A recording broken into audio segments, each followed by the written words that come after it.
Eu quero falar com você sobre a extrema necessidade de missões. João capítulo 6, aqui a partir do versículo 5, conta a história da multiplicação dos pães. A extrema necessidade de missões. A partir do verso 5, então Jesus, levantando os olhos e vendo que uma grande multidão vinha ter com ele, disse a Filipe: onde compraremos pão para estes comerem? Mas dizia isto para o experimentar, porque ele bem sabia o que havia de fazer. Filipe respondeu-lhe: 200 dinheiros de pão não lhes bastarão, para que cada um deles tome um pouco. E um dos seus discípulos, André, irmão de Simão Pedro, disse-lhe: está aqui um rapaz que tem 5 pães de cevada e 2 peixinhos, mas que é isto para tantos?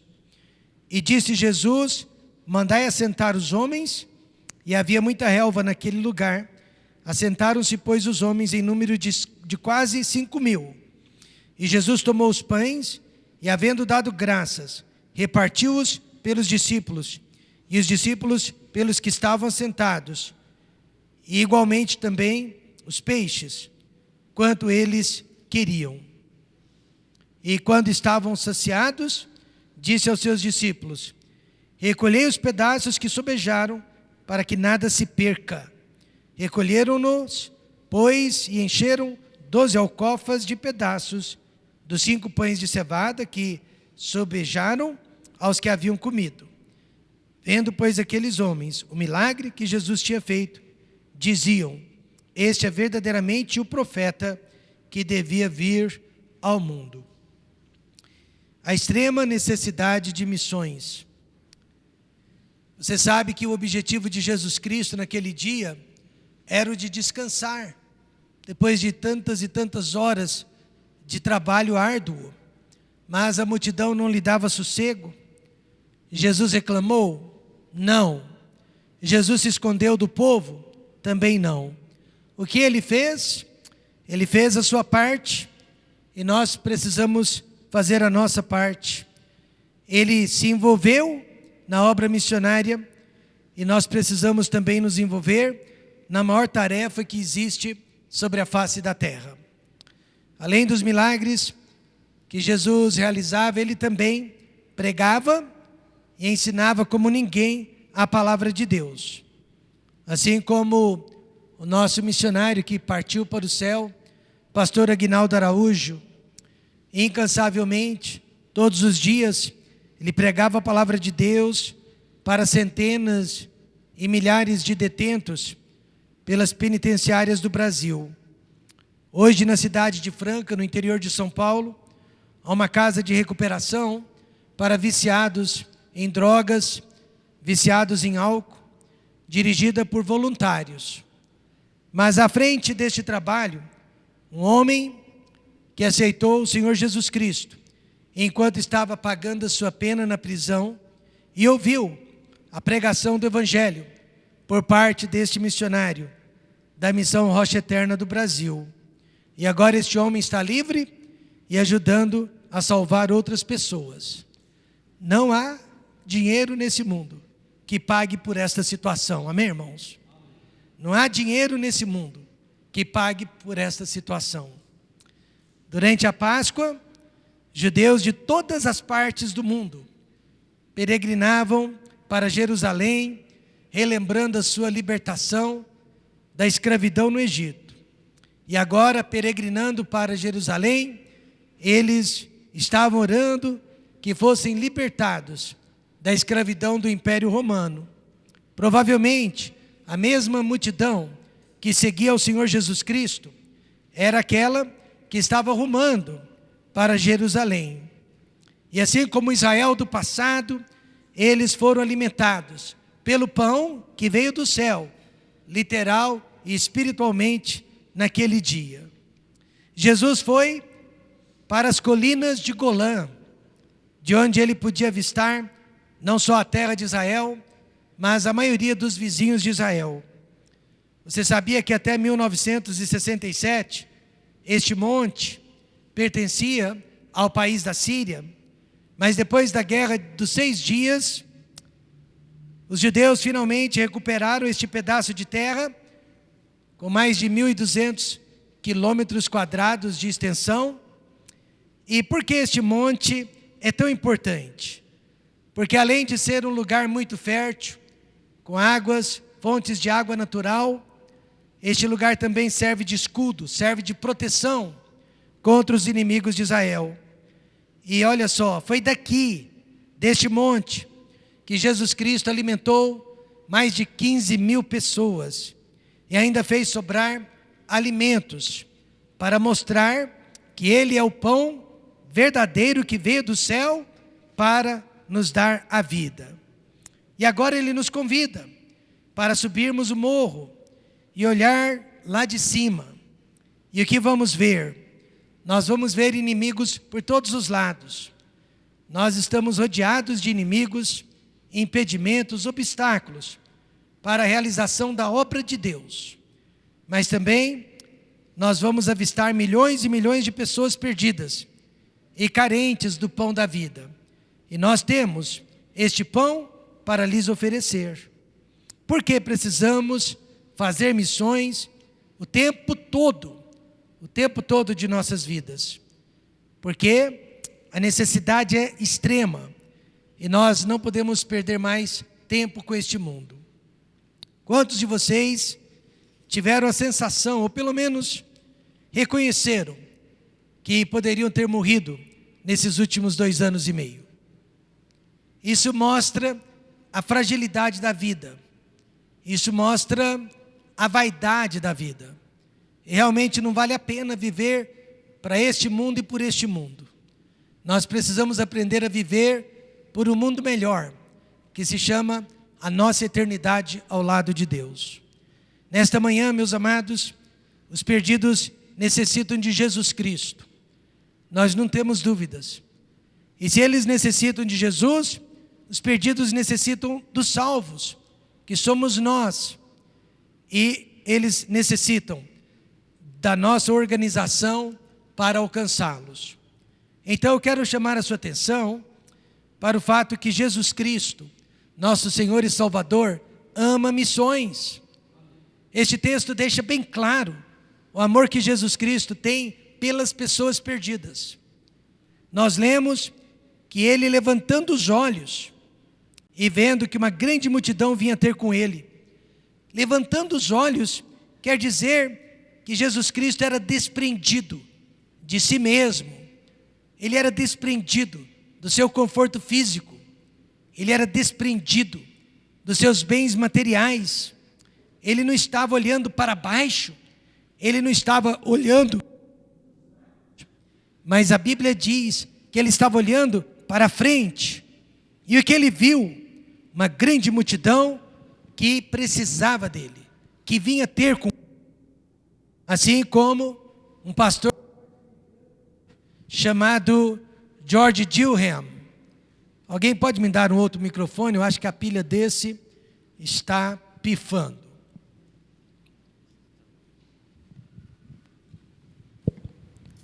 Esse pastor George Gilham já era um senhorzinho de idade. E por causa de questões geopolíticas, a igreja dele estava morrendo. A igreja era muito velha, tinha mais de 100 anos de vida. E chegou num determinado ponto que havia apenas meia dúzia de pessoas. E ela não conseguia mais crescer. E ele então chamou aquela meia dúzia de pessoas e disse: vamos vender este prédio? Vamos congregar em outras boas igrejas da nossa cidade, mas vamos vender este prédio e nós vamos dividir o dinheiro deste prédio entre os vários missionários espalhados por este mundo. E a nossa igrejinha, morrendo, vai dar vida para outras igrejas. E eles venderam aquele prédio, e uma das primeiras igrejas que eles ajudaram foi esta daqui. Foi esta daqui. Em 1995, eles mandaram $10.000 para esta igreja daqui. E eu me lembro, em 2000, quando nós inauguramos esta igreja, eu levei a foto das conferências para aquele velhinho. E quando ele viu a foto desta igreja repleta de pessoas, embaixo e em cima, ele começou a chorar, de soluçar. Ele viu que a igreja dele sobreviveu através da nossa. Ele viu que a igreja dele morrendo, deu vida para outras igrejas espalhadas neste mundo. Ou seja, ele levantou os olhos, ele olhou para frente. Ele não ficou olhando para os lados, muito menos para baixo, mas ele olhou para frente. Poucas pessoas conseguiram levantar os olhos durante a pandemia. Elas ficaram olhando para baixo, principalmente para si mesmas. E é por isso que agora, meus irmãos, será muito difícil abandonar o egoísmo que nós construímos através das quarentenas, cada um por si e Deus por todos. Será difícil abandonar o egoísmo do distanciamento social, medo de se aproximar das pessoas. Mas tudo isso pode ser vencido, pode ser curado nesta manhã, se eu e você conseguirmos levantar os nossos olhos, amém, irmãos? E olhar para frente, ao invés de olhar apenas para si mesmo. De acordo com Marcos, o outro evangelho, esta multidão estava o dia inteiro em pé, ouvindo a pregação e os ensinamentos da palavra de Deus, sem alimentos, passando fome. E Jesus havia lhes pregado o evangelho, e pregar o evangelho é importante, mas depois disso, Jesus mostrou também a essência do evangelho, alimentando e ajudando e amparando aquelas pessoas. Só que muitas igrejas pensam que missões é apenas o ato de pregar o evangelho, é apenas o ato de dar um folheto para alguém, porém elas estão redondamente enganadas. Missões é o ato de abençoar a vida das pessoas como um todo. É o ato de cobrir a vida das pessoas em todas as áreas, e não apenas pela metade.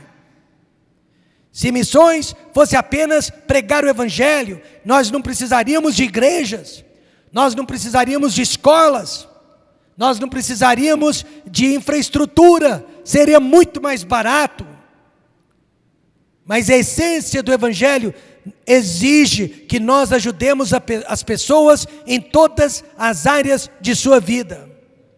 E foi o que Jesus ensinou quando ele fez a pergunta: onde compraremos pão para estes comerem? Jesus fez essa pergunta para Filipe. Por quê? Porque ele era da cidade que ficava mais próxima àquele monte, a cidade de Betsaida. Filipe, então, ele tinha a possibilidade de dar duas respostas. A primeira: Deus ou Cristo, só vamos alimentar essas pessoas através de um milagre, ou recorrer à cidade mais próxima. Irmãos, o que Filipe poderia ter respondido naquele dia, mas não respondeu? Ele deveria ter respondido através da fé.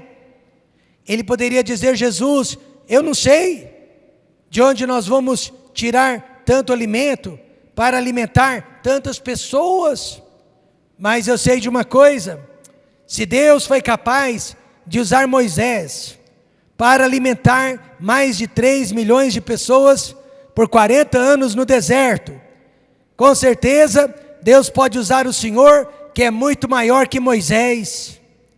Se Deus foi capaz de usar Eliseu para alimentar os filhos dos profetas, Ele é capaz de usar o Senhor, que é muito maior que Eliseu, para alimentar este povo. Humanamente falando, eles tinham dois problemas importantes, dois problemas insolúveis. Eles não tinham dinheiro, e mesmo que tivessem, não haveria lugar para comprar tantos alimentos. Mas eles tinham o principal: Jesus Cristo. E assim também, nesta manhã, nós não temos mais cerca de 30% de nossos irmãos que não retornaram após a pandemia. Mas nós ainda temos o principal, nós ainda temos, meus amados irmãos, Jesus Cristo e a palavra de Deus. Nós ainda temos o principal. Esta igreja começou com a palavra de Deus e com Jesus Cristo, amém, irmãos? E isso continua entre nós. Filipe era bom de números, era bom de matemática, mas péssimo em matéria de fé. Ele disse que 200 dinheiros de pão, equivalente a 6 meses de salário, não dariam para alimentar aquelas pessoas. Ele tinha razão, mas ele se esqueceu do principal. Deus pode operar milagres, e esta igreja é resultado de milagres, e tudo que Deus tem feito por nós é explicado apenas através de milagres. Só que as pessoas que não acreditam em milagres, elas oram pouco, elas oram menos. As pessoas que não acreditam em milagres, elas contribuem poucos, elas doam menos. E pior que tudo, elas são pessimistas por natureza.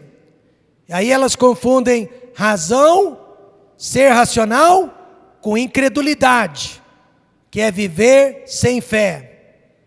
Eu tinha um professor que era PhD em grego e hebraico, mas infelizmente ele não era um doutor na área de fé. Ele criticava, irmãos, em plena sala de aula, a promessa de fé para missões. E ele dizia que não podíamos acreditar nas promessas que as pessoas faziam debaixo de emoção. Não é à toa então que a igreja dele, apesar de todo o seu conhecimento, apesar de toda a sua eloquência, de todo o seu saber, nunca foi forte em missões e muito menos em evangelismo. Irmãos, escutem, eu prefiro um pastor semi-analfabeto com fé do que um pastor eloquente sem fé, amém, irmãos? Todos os frutos do Espírito Santo em Gálatas 5:22 tem a ver com as nossas emoções: amor, gozo, paz, longanimidade, benignidade, bondade, fé, mansidão, temperança. Tem tudo a ver com as nossas emoções. Não há nada de errado em se sentir feliz dentro da casa de Deus. Não há nada de errado em sentir paixão, amor por almas perdidas. Jesus Cristo ama missões. E se a nossa igreja nesta manhã decidir que vai alimentar 15 mil pessoas, Deus é capaz.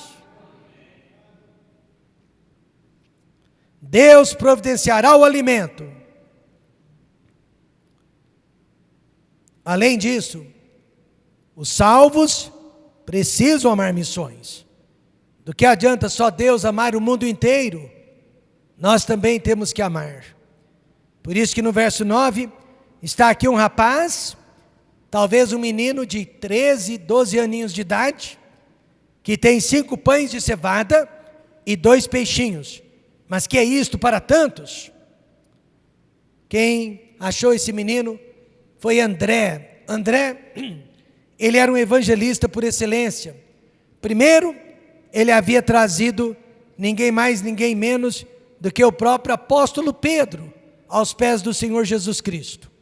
E agora ele achou esse menininho no meio da multidão e o trouxe aos pés do Senhor Jesus Cristo também. Aquele menino tinha em mãos 5 pãezinhos e 2 peixinhos. Mas infelizmente, André também já havia sido infectado, pelo vírus da incredulidade. E ele, apesar de ter trazido o menino, fez a pergunta: mas o que é isto para tantos?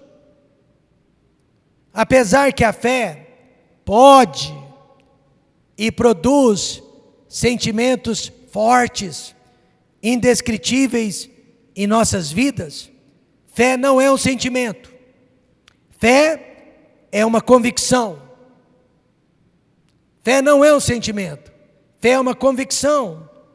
Veja, André, mesmo sem sentir que daria certo, ele levou o menino aos pés de Jesus. Amém, irmãos? Mesmo não acreditando que aqueles pãezinhos e peixinhos fariam qualquer diferença, ele levou o menino aos pés de Jesus. Isso se chama fé. Quantas vezes você e eu já fizemos o que era certo, mas sem sentir, sem vontade? Alguns de vocês estão aqui nesta manhã e vocês vieram sem vontade. Vocês vieram na marra, forçando a sua carne, forçando a sua natureza. Mas você veio porque sabia que era o certo. Amém, irmãos? E quantas vezes na vida você e eu temos tomado decisões e atitudes, não porque queríamos, mas porque sabíamos que era o certo. Eu posso fazer uma lista de muitas decisões que eu fiz através da fé, mas sem vontade alguma. Quando eu fui estudar nos Estados Unidos, Deus conhece o meu coração, eu fui sem vontade alguma. Eu fiz de tudo para não ir. Eu criei 1001 obstáculos para não ir. Eu apenas deixei a minha pátria, apenas deixei a minha igreja, apenas deixei a minha família, porque eu sabia que era o certo, para o bem do chamado de Deus, para o bem do ministério. Mas eu não fui eufórico, eu fui chorando, eu não fui pulando de alegria, eu fui debaixo de muita tristeza. Quando eu me mudei para a cidade de Goiânia, quando eu vim para cá com a minha família, e mais uma vez deixei a minha igreja, eu também não tive nenhum pingo de vontade de vir para Goiânia e abrir aqui a nossa primeira igreja. Eu vim através da fé. Quando me mudei para Londrina, para implantar a nossa terceira igreja, também saí daqui sem vontade alguma, mas eu fui pela fé. E todas as vezes que eu vou para os Estados Unidos, para dar relatório para as nossas igrejas mantenedoras e levantar fundos para o nosso ministério, eu também vou sem nenhum pingo de vontade, mas eu vou na fé, porque eu sei que eu preciso amar missões. Josué 1:9, não te mandei eu? Esforça-te, tem bom ânimo, não temas, nem te espantes, porque o Senhor teu Deus é contigo, por onde quer que andares. Veja então que fé não é fazer o que nós temos vontade, mas é fazer o que nós sabemos ser o certo. Além de Jesus Cristo, há pelo menos 2 outros heróis que amavam as pessoas aqui neste texto.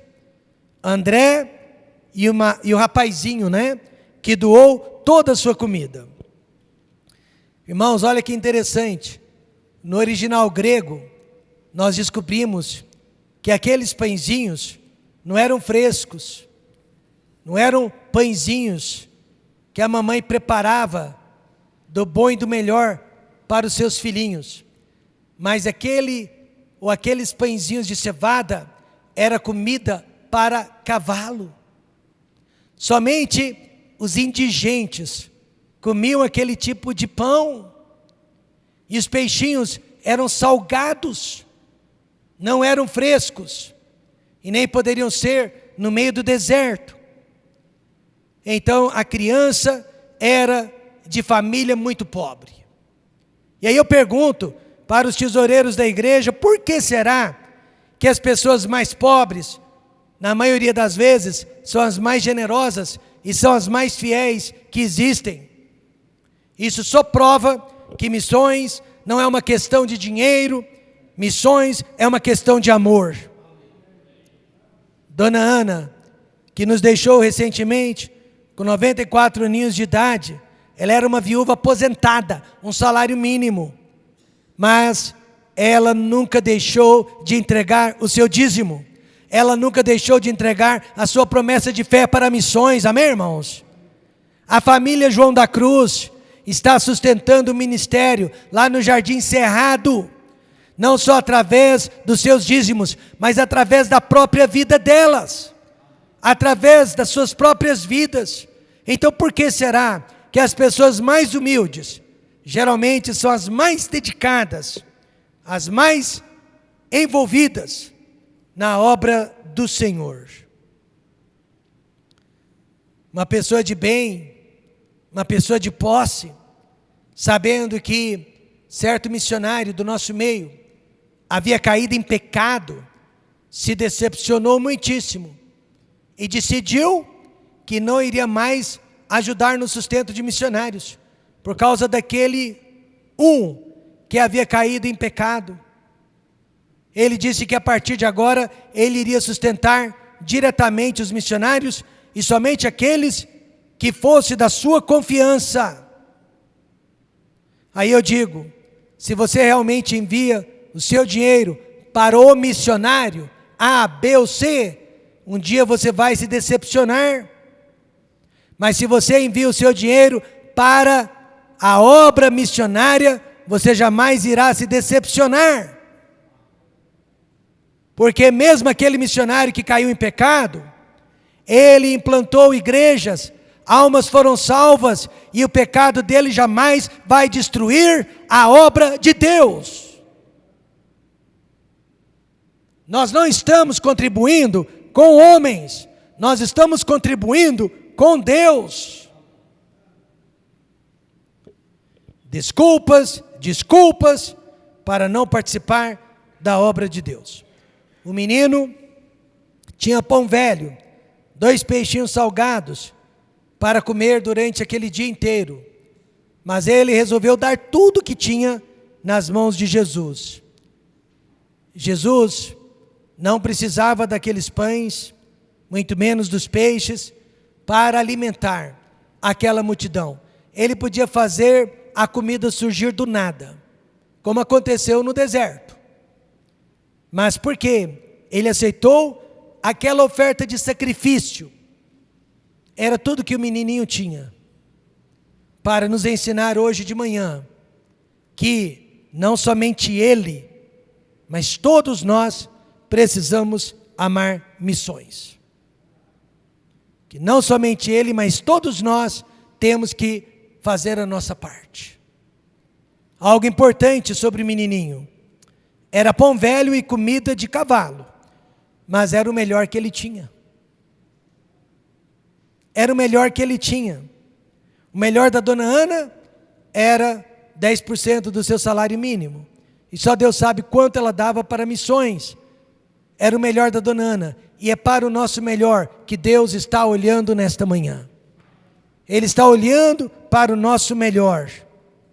Agora que a dona Ana morreu, ela já deve ter ouvido dos lábios de Jesus: bem está, serva boa e fiel, sobre o pouco foste fiel, sobre muito te colocarei, entra no gozo do teu Senhor.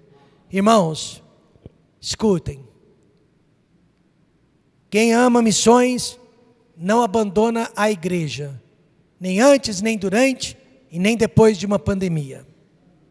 Quem ama missões não cessa de participar da promessa de fé e sempre se preocupa com a salvação de almas perdidas. Jesus amava missões e nós precisamos amar missões também. E por último, missões, como nós vimos hoje pela manhã, depende da nossa participação e da nossa organização. E Jesus disse: mandai assentar os homens, e havia muita relva naquele lugar. Assentaram-se, pois, os homens em número de quase 5.000. Aqui, meus amados, Jesus está cumprindo alguns aspectos do salmo mais belo que existe na Bíblia. O salmo de número 23. O Senhor é o meu pastor, nada me faltará. Neste salmo, o bom pastor também nos faz assentar em pastos verdejantes. E Ele prepara uma mesa para nós, na presença dos nossos inimigos. Mas poucas pessoas perceberam que Jesus Cristo era em pessoa o bom pastor nas colinas de Golã. E até hoje, até agora, poucas pessoas estão percebendo que Jesus Cristo é o bom pastor. Justamente porque não estão participando da obra missionária, não estão se organizando para a obra missionária. Mas eu quero dizer que com a minha participação, com a sua participação, com a nossa organização, o Brasil será nosso. Quem quisesse ser alimentado, tinha que se assentar aos pés do Senhor Jesus Cristo naquele dia. Quem quisesse ser abençoado, tinha que se assentar. Aí Jesus agradeceu a Deus pela comida de cavalo. Depois ele agradeceu a Deus pelos peixinhos ressecados e salgados. E na hora que ele agradeceu pelo que ele já tinha, é que ele quebrou aqueles alimentos e multiplicou aqueles alimentos e alimentou mais de 15.000 pessoas, 5.000 homens, além de crianças e mulheres. E Jesus então nos ensinou que se somos agradecidos pelo pouco que Deus tem nos dado, seremos abençoados com muito mais. Ele agradeceu a Deus pelos pãezinhos e peixinhos, e depois o quê? Ele alimentou 15.000 pessoas. É a velha história do copo meio cheio ou meio vazio, né? Você pode olhar o copo e dizer, está meio cheio, graças a Deus. Ou você pode olhar para o copo e dizer, está meio vazio, que tragédia. Jesus Cristo olhou para os peixinhos e pãezinhos e agradeceu, amém, irmãos? E agradeceu. Aí o diácono, o tesoureiro, me procura e diz, pastor, nós perdemos cerca de 50% de toda a contribuição que era feita para missões nesses últimos anos. E aí eu posso ter duas reações. A primeira delas eu posso dizer, glória a Deus, pelos 50% que ficaram firmes, amém, irmãos? Ou eu posso dizer, onde foram parar os outros 50%, porque eles não estão ofertando? Mas isso seria perda de tempo, porque Jesus não precisa deles, amém, irmãos? Ele precisa apenas agradecer pelos peixinhos e pelos pãezinhos.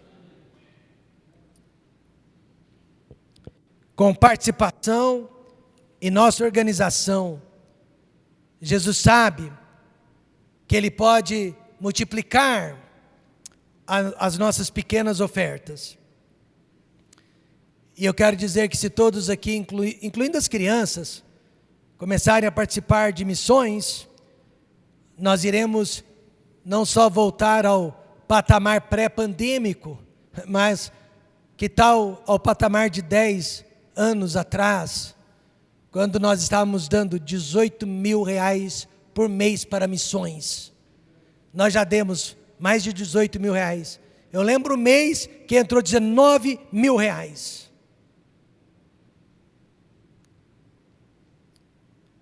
Por que o milagre aconteceu? Primeiro porque a oferta foi oferecida a Jesus e não aos discípulos. O rapazinho não deu os pãezinhos e os peixinhos para André, ele deu para Jesus. Aí os discípulos apenas distribuíram, mas quem operou o milagre foi Jesus. E assim também, nós não estamos dando o nosso dízimo para a igreja. Nós não estamos dando a nossa promessa de fé para os missionários. Nós estamos dando as nossas ofertas para Jesus Cristo. Ele pega essas ofertas, Ele multiplica, e nós apenas distribuímos. O povo não percebeu que estava ocorrendo um milagre naquele instante, mas o milagre estava ocorrendo. só porque alguém havia ofertado o que tinha. Se queremos ver mais milagres, precisamos participar mais na obra de Deus. Mas não participe por interesse próprio, mas para ser uma bênção na vida de pessoas. Você se lembra? Jesus ficou 40 dias no deserto, sendo tentado pelo diabo e sem comida. O diabo, inclusive, tentou ele a transformar pedras em pães. Jesus fez isso? Não, porque era para ele. Mas quando foi para outras pessoas, ele não pensou duas vezes. Amém, irmãos? Ele não pensou duas vezes. Nós seremos abençoados nos envolvendo com missões. O menino que só tinha 5 pãezinhos e 2 peixinhos para a sua sobrevivência, entregou tudo, ficou sem nada, mas apenas por hora. Depois ele fez parte da multidão, que comeu até se saciar, e não era mais comida de cavalo, amém, irmãos?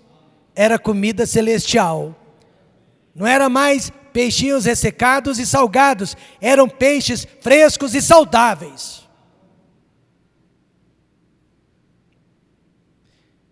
É impossível dar mais para Deus do que Deus tem nos dado. Veja o verso 5. E quando estavam saciados, disse aos seus discípulos: recolhei os pedaços que sobejaram, para que nada se perca. E agora, o pastor vai pisar no nosso calo. Jesus não admite desperdício. É inadmissível que nesses dias nós estejamos gastando mais dinheiro com entretenimento do que com a obra de Deus, com suplementos, com estética, com pilates, com exercícios, com academia, com passeios exóticos, do que para com a obra de Deus. É desperdício. É desperdício.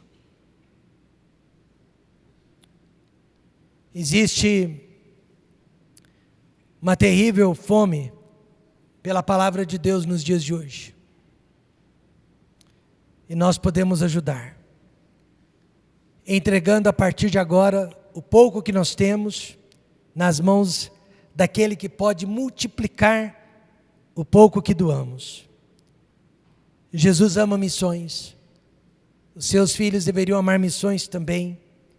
Tudo que Jesus pede de nós é participação e organização para que Ele possa operar milagres. Hoje, o apelo que nós vamos fazer é este: preencha o cartão da promessa de fé para missões. Eu e a dona Raquel já preenchemos o nosso. Com a ajuda de Deus e com o nosso caráter, todos os meses, irmão Wesley, pode vir aqui receber. Nós prometemos que nós vamos entregar essa quantia que está aqui no cartão, para que através da nossa igreja, nossos missionários sejam sustentados. Preencha o seu cartão. Participe de missões. Não importa como que você estava agindo até agora, neste momento. Mas preencha o seu cartão. Coloque o valor que precisa ser colocado. Dobre esse cartão e o devolva para o irmão Wesley, para o irmão Felipe, para um dos diáconos. Mas não vá embora sem entregar o seu cartão. Hoje à noite nós vamos fazer esse mesmo apelo. O irmão Felipe vai dar o mesmo relatório para aqueles que não estão aqui. Quarta-feira, Deus permitindo, eu vou estar pregando sobre missões de novo. Porque não há esperança para a nossa igreja não há esperança para a nossa igreja sem missões. Se há uma igreja que Deus não vai perdoar, se fracassar em missões, é esta. Esta igreja não tem futuro sem missões. Quantos estão entendendo isso? Não tem. Não há esperança para nós sem missões. Vamos fechar os olhos enquanto a dona Raquel toca